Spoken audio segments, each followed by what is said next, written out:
ಅವ್ರ next plan ಏನಪ್ಪ ಅಂದ್ರೆ ತಮ್ಮ 272 ಸ್ವಂತ BJP ಸೀಟ್ಗಳು ಮಾಡ್ಕೋಬೇಕು ಅನ್ನೋದ್ರ ಕಡೆ ಲಕ್ಷ್ಯ ಇಟ್ಟಿದ್ದಾರೆ. ಅದ್ರ ಕಡೆ ಅವ್ರು ವರ್ಕ್ ಮಾಡ್ತಾ ಇದ್ದಾರೆ.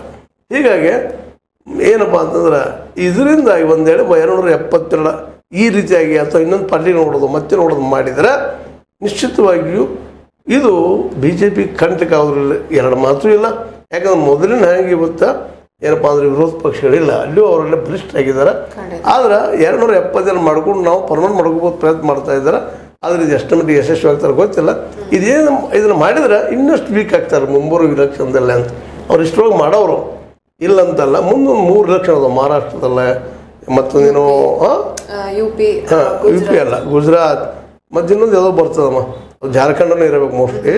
ಅಲ್ಲೆಲ್ಲ ಎಲೆಕ್ಷನ್ಗಳು ನಡೆದವು 3 ಕಡೆ.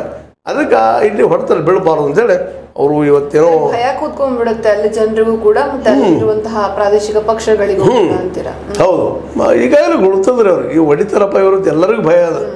ಆದ್ರೆ ಅವ್ರು ಇನ್ನೂ ಯಾಕೆ ಹೊಡಿತಾ ಇಲ್ಲಪ್ಪ ಅಂತಂದ್ರೆ ಇದೇ ಕಾರಣಕ್ಕೆ ನಾಳೆ ಇಲೆಕ್ಷನ್ ಪೆಟ್ಟು ಬಿಡ್ಬಾರ್ದು. ಮಹಾರಾಷ್ಟ್ರದ ದೊಡ್ಡ ಸ್ಟೇಟ್ ಅದ, ಅಲ್ಲಿ ಹೊಡೆದು ಬಿಡುವ ಎಲ್ಲ ಸಾಧ್ಯತೆಗಳಿದ್ದಾವೆ. ಅದರಲ್ಲಿ ಅಲ್ಲಿ ಹೊಡೆದನೇ ಈಗ ಗೌರ್ಮೆಂಟ್ ಮಾಡಿದ್ದಾರೆ NCP ಮತ್ತು ಶಿವಸೇನೆಯನ್ನು. ಅದಕ್ಕೆ ಆ ಜನ ಇವತ್ತು ಏನಪ್ಪ ಅಂತಂದ್ರೆ ಜನಕ್ಕೆ ಈಗನೇ ಮೌನ ಆಗಿದ್ದಾರೆ ಅಂತ ಅನ್ನಿಸ್ತದೆ. ಬಟ್ ಅಷ್ಟು ಮೌನ ಕೊಡೋ ಜನ ಅಲ್ಲ. ಯಾಕಂದ್ರೆ ಅವ್ರಿಗೆ ಈಗಾರು ಒಮ್ಮೆ ನಾವು ನಿಮ್ಗೆ ಹೇಳಿದ್ವಿ, ನಿಮಗೆ ನರಬೇಟೆಯನ್ನು ಮಾಡುವಂಥ ಹುಲಿಗೆ ನರಬೇಟೆಯನ್ನು ಮಾಡಿದಾಗ ಸಮಾಧಾನ ಆಗ್ತದೆ. ಹಂಗೆ ಅವ್ರಿಗೆ ಈ ಒಂದು ಭೇಟಿ ಆಡುವಂಥದ್ದು ಮೆಜಾರಿಟಿ ಬರಲಿಲ್ಲಪ್ಪ, ಮೆಜಾರಿಟಿ ಹೆಂಗೆ ಮಾಡ್ಕೋಬೇಕು ಅಂತ ಈಗಾಗಲೇ ಅನುಭವಿಸಿದ್ದಾರೆ ಅವರು. ಅಧಿಕಾರ ಮುಂದೆ ಯಾವುದೂ ಇಲ್ಲಪ್ಪ ಅಂತೇಳಿ ಮತ್ತು ಮಾಡಿದ್ರೆ ಮಾಡ್ಬೋದು. ಆದರೆ ಮುಂದಿನ ದಿನಗಳಲ್ಲಿ ಇದು BJP ಇನ್ನಷ್ಟು ಹೊಡೆದು ಕೊಡುತ್ತದೆ, ಇನ್ನಷ್ಟು ಅದು ಕುಗ್ಗಿ ಹೋಗುವಂಥ ಸಾಧ್ಯತೆಗಳಿದ್ದಾವೆ. ಇವಾಗ ರಾಹುಲ್ ಗಾಂಧಿ ಅವರು ಕೇಳ್ತಿರುವಂತಹ ಪ್ರಶ್ನೆಗಳಿಗೆ ಒಂದ್ ವೇಳೆ ಪ್ರಧಾನಿ ಅವರು ಮೌನವನ್ನೇ ವಹಿಸಿ ಬಿಟ್ರೆ BJPಗೆ ಯಾವ ರೀತಿ ಮುಜುಗರ ಆಗುತ್ತೆ, ಅಥವಾ ಯಾವ ರೀತಿ NDA ಇದನ್ನ ಸಹಿಸ್ಕೊಳುತ್ತೆ, ಅಥವಾ ಯಾವ ರೀತಿ ಅವ್ರಿಗೆ ಮೋದಿ ಅವ್ರಿಗೆ ಹಿನ್ನಡೆ ಆಗುತ್ತೆ ಅಂತ ನಿಮ್ಗೆ ಅನ್ಸುತ್ತೆ? ನೋಡ್ರಿ, ಈಗಂತೂ ಮೊದಲನೇ ಅಧಿವೇಶನ ಇದು. ಈಗ ಈ ಅಧಿವೇಶನದ ಉತ್ತರ ಮೋಸ್ಟ್ಲಿ ಕೊಡಬಹುದು ಅಂತ ನಾವು ಅಂದಾಜು ಮಾಡೋಣ. ಕೊಡಲಿಲ್ಲ ಆದ್ರೂ ಸಹಿತ ಈಗ ಇನ್ನೂ ಇವತ್ತಂದ್ರೂ ಇನ್ನು 5 ವರ್ಷ ನಾವು ಹಿಡ್ಕೋಬೇಕು. ಯಾಕಂದ್ರೆ ಮೆಜಾರಿಟಿ ಅದ ಅವ್ರದ್ದು.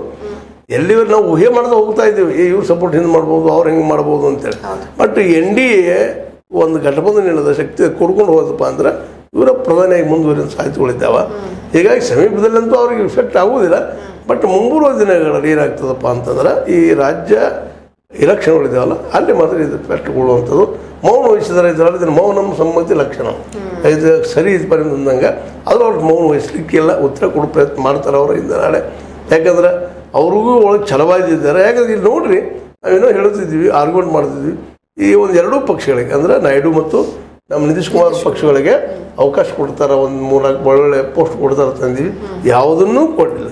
ಹಳೆಯ ಮಂದಿನ ಇಟ್ಟು ಮುಂದೆ ಹೊಂಟ್ರು ಅಂದ್ರೆ ನಾವು ಗೌರ್ಮೆಂಟ್ ಬಿದ್ದರೂ ಅಡ್ಡಿ ಇಲ್ಲ, ನಾವು ನಮ್ಮ ಬಂದಂಗೆ ನಮ್ಮ ಮನೆ ತಕ್ಕಂಗೆ ಹೋಗ್ತೀವಿ ಅನ್ನುವಂಥ ಒಂದು ಮನೋವೃತ್ತಿ ಇರುವುದರಿಂದಾಗಿ ಅವ್ರು ಬದಲಾಗುವ ಸಾಧ್ಯತೆಗಳು ಕಡಿಮೆ ಇದಾವೆ. ಹೀಗಾಗಿ ಮೋಸ್ಟ್ ಪ್ರಾಬಬ್ಲಿ ಮೋದಿ ಅವರ ಹಳೆಯ ಆಡಳಿತ ಮುಂದುವರಿಸಿದೆ ಅಂತೇಳಿ ಅನಿಸ್ಲಿಕ್ಕೆ ಖಂಡಿತ. ಎಸ್.